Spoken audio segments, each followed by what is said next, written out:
This video is kindly sponsored by K&F Concept. Hello and welcome to another really tranquil morning here in Wales. Now, as you can probably see, the sun is rising just behind me and it really is a beautiful morning today. Now, I've got my first shot of the day set up, but I don't have anything specific in mind today to shoot. I'm just really keeping an open mind. But I do have one really important photography tool that I use on every single landscape photography trip that I do, or at least I take it with me. And I just want to talk about that in today's video because it's super important. But yeah, what a beautiful sunrise it is. Blue skies, but we've got some lovely reflections down here in the water and the light hitting the side of these trees. So in terms of my framing, I'm going for a letterbox or panoramic style framing. I think maybe a 2x1 or a 3x1 because the bridge runs right horizontally across the frame, cutting right through it. So I think it really suits that type of framing. Settings wise, it's pretty straightforward. I'm at f7.1 30th per second. That may change as the light increases. And yeah, I'm just waiting for the patterns in the water to be in the right place, if you will, because what tends to happen when we get a bit of a breeze, we get that very fine ripple on the surface of the water, and I'm waiting for maybe a lead-in line or maybe just the calm pieces of the water to be in the right place just to help and aid the composition. I'm looking for some texture down there because we've got a very bland blue sky right now, but there's some lovely light hitting the side of these trees. And it's good to get one in the bag, and then we'll talk about this photography tool that I wouldn't be without in just a second.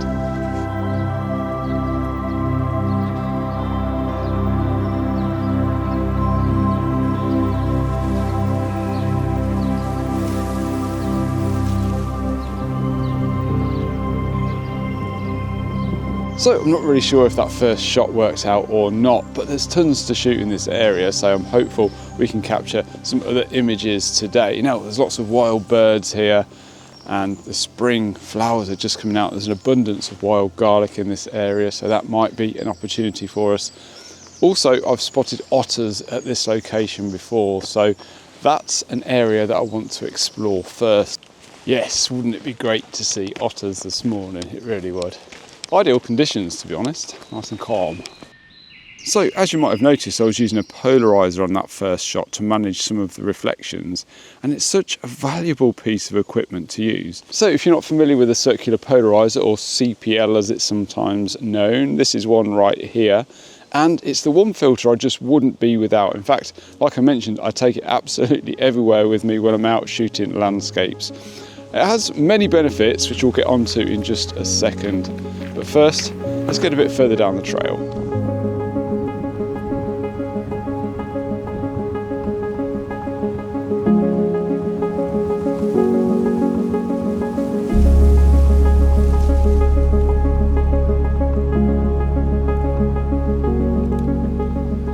So while I'm on the lookout for otters, I thought I might as well take a shot of the bridge from this direction because the light is hitting it right now.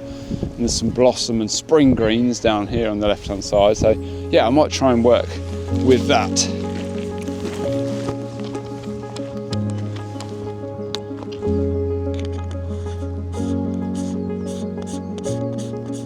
So I've tinkered around with a few different ideas here, none of which have really worked out, which is, I guess, a lot to do with the way the conditions are right now. Obviously we had that blue sky that we talked about earlier, which is still here, no cloud cover. And this time of year, you get about an hour after sunrise until the light becomes really harsh on days like this. And that's exactly what we've got now, really, really harsh light. So I think taking a shot looking back towards the bridge is not ideal. Anyway, as mentioned before, we're going to be talking about the polarizer today, and I've got one attached to the front of the lens right now. And I'm just going to show you some of the main benefits of using a polarizer and how they can help your photography.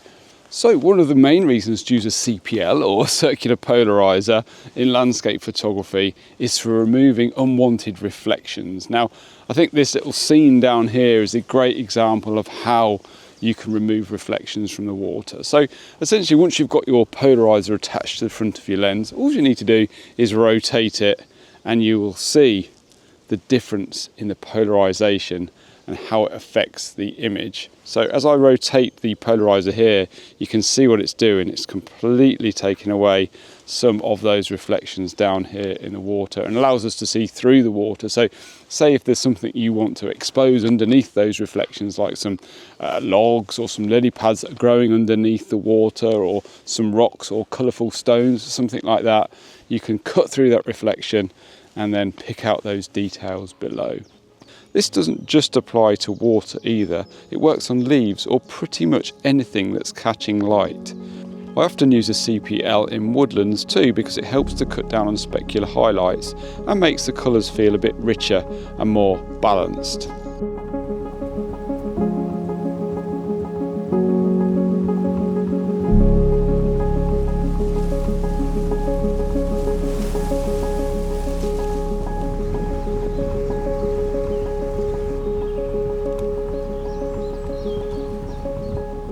So the CPL I'm using today is the Nano X series by K&F Concept, who are kindly sponsoring today's video. So if you're not familiar with K&F Concept, they offer a wide range of quality photography gear at an affordable price point. I've been using their gear for years, you know, lens cloth, sensor swabs, cleaning kits. Even the tripod I'm filming on right now is from them. This Nano X series CPL is one of their premium filters. It's ultra slim, so you don't get any vignetting. It's got multi-layer nano coatings which make it water resistant, scratch resistant and easy to keep clean. It's also got a nice smooth rotation as well, which helps to fine tune reflections and contrasts really well. It's very intuitive when you're out shooting. Overall, the build quality feels great and the image clarity is excellent as well. So if you would like to check out this filter or any of their other products, be sure to check out the link in the video description below. And a big thanks to K&F Concept for supporting the channel and helping me to create videos such as this.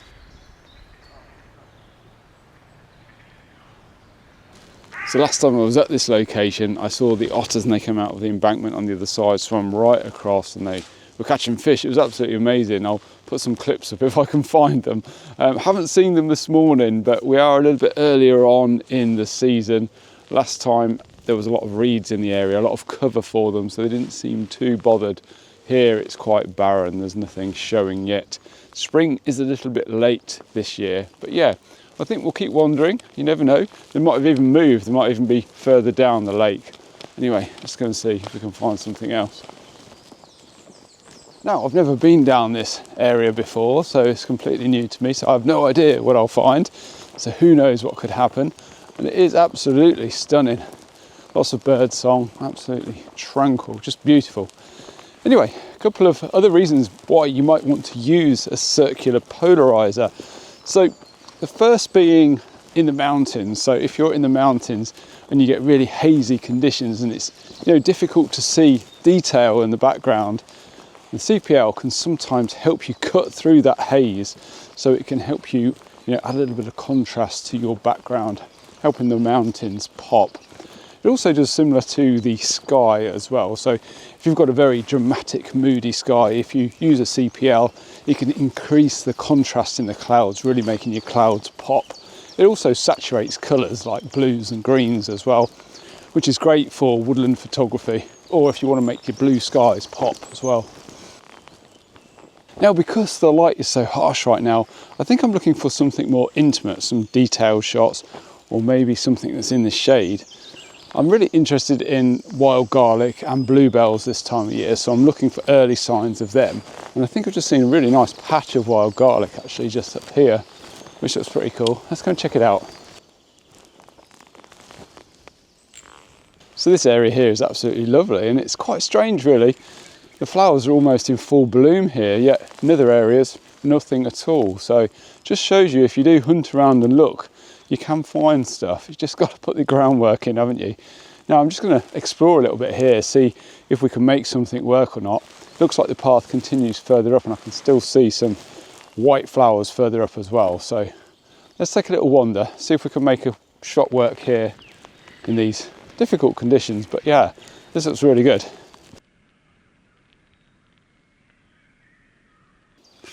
So after some extensive scouting work, I think I might have found a composition looking through this path of wild garlic towards the light in the background.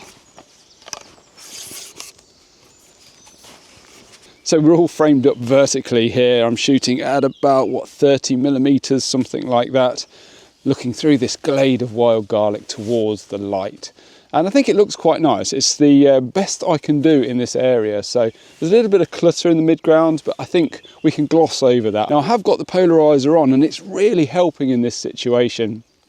I think actually wild garlic is one of those types of plants that really benefit from a polarizer, because when the light hits these reflective leaves, it really bounces off and you get a lot of harsh reflections bouncing throughout your image. So it really helps to cut through that. And I'll actually show you what it looks like here on the screen. I'll polarize it for you and then unpolarize it so you can actually see the effect it's having on the image. Now I do really like this shot actually. I guess it could be better. Some atmospheric conditions would help. Light rays coming through, all of that good stuff would be fantastic. Probably some more flowers on the garlic as well. So it might be your scene worth revisiting. So it's definitely not a waste of time. One consideration I have, there's an old post down here on the left, which I may be able to crop out. That's what I'm hoping. I don't really want to remove it with the clone tool, so I'm hoping I can just crop that out. So yeah, fingers crossed that'll work out. Yeah, I think it's time to take the shot.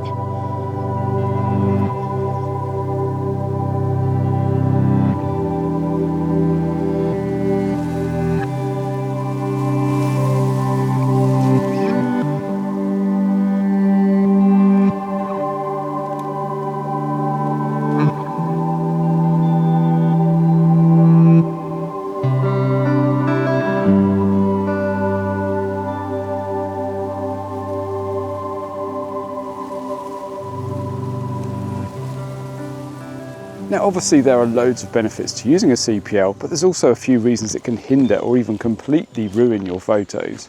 So it's definitely not something I would leave attached to my lens all of the time. So the jacket's off, it's getting a bit warmer. So one key consideration is the angle in which you're pointing your camera to your light source. So for example, if your light source is coming straight at the camera, your polarizer will have little or no effect whatsoever. The same if you're pointing away from it as well.